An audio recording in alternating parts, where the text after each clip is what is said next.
Girl, stop apologizing. 낭독챌린지 Day 1. Introduction. What if? When I originally started writing this book, I fully planned on calling it Sorry, Not Sorry. And yes, I was basing that title on a Demi Lovato song. In fact, I'd go so far as to say that the song was the impetus for this entire book.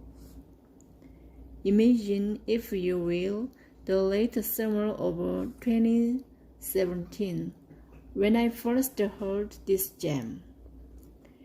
It was a sunny Monday morning. I know it was Monday morning because my entire staff was dancing around our conference table, pumping themselves up for our weekly kick-off meeting. And I know it was sunny because it was summertime in Los Angeles. The exorbitant property taxes ensure that the climate will never fall below a balmy 73 degrees. We always dance it out before big meetings because it brings up our energy and gets us in the right headspace. Each week, to keep things fair, we rotate the role of a house DJ, the person on our team who gets to pick our pump-up music. That summer, the entire staff, besides me, was under 28. So it was a millennial box of chocolates. You never knew what you were going to get. On that particular Monday, I heard the song for the first time. It was love at first listen. If you've never rocked out to this particular piece, you should add it to your workout playlist immediately. It's upbeat and fun and irreverent to the point of a challenge, the exact kind of inspiration you want before an intense cardio session or a first run in the local mayoral election.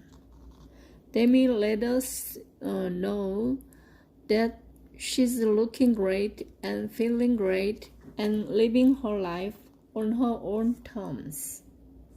And she's sorry, but she's not sorry. I live for these kinds of jam. It's poppy and catchy and easily fits in the arsenal of music I used to give myself energy or alter my mood. After that first experience, I quickly developed a song crush. I listened to it in the shower, at the gym, in the car. I even went so far as to play the Kids Bop version when my children were around, so I could keep it in rotation. I mean, that's commitment, you guys. Anyone who has ever suffered through Kids Bop can attest that it's the seventh circle of parenting hell.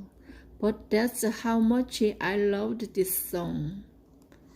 I listened to it all the time, and eventually a question popped into my head. What am I not sorry about?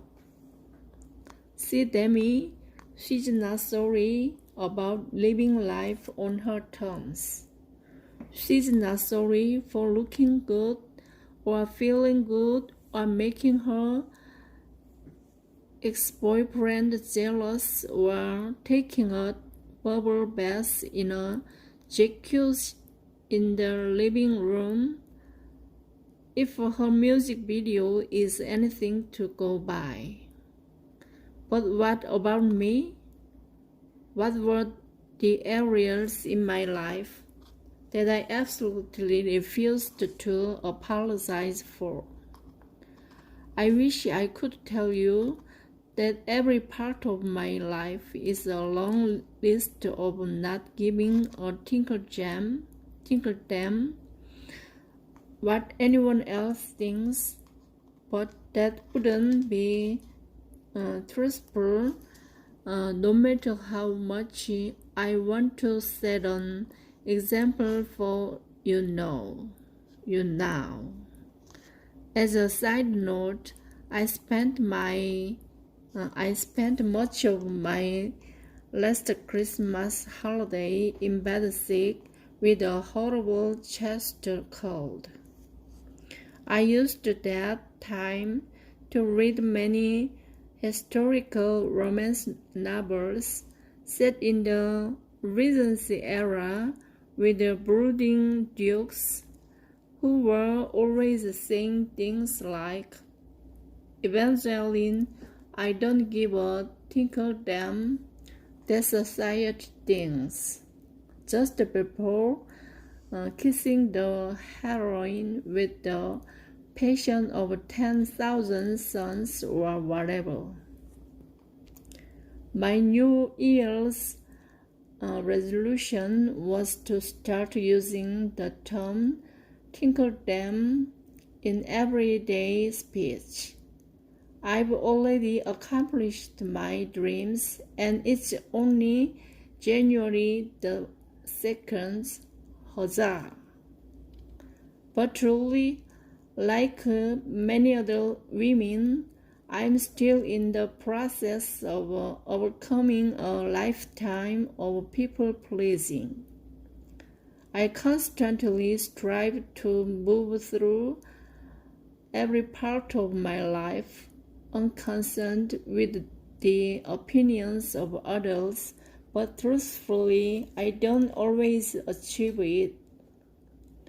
Yes, even me, the professional advice giver, and even I sometimes get trapped inside the crippling weight of other people's expectations and have to talk myself down from the ledge.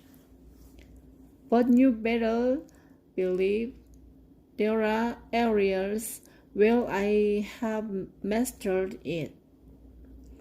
There are whole segments of my life where I've worked hard to keep my eyes on my own values and not worry what other people might think of them. The biggest example of this: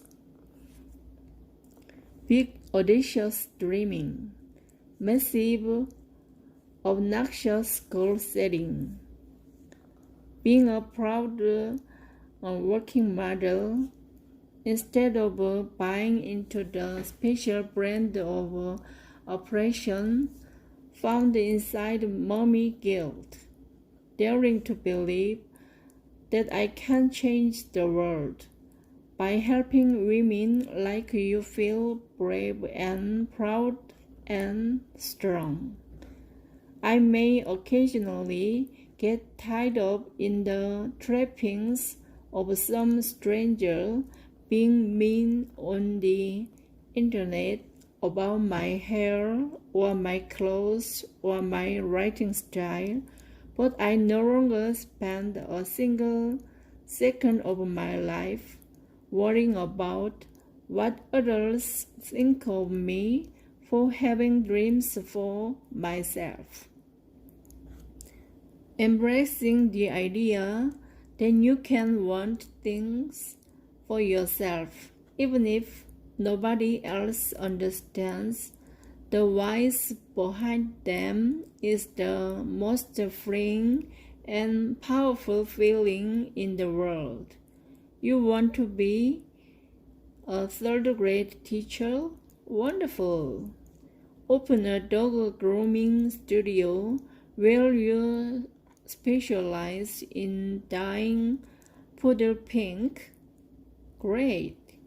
You want to save up to go on a lavish vacation where you ask everyone to refer to you as Bianca when your actual name is Pam? Fantastic!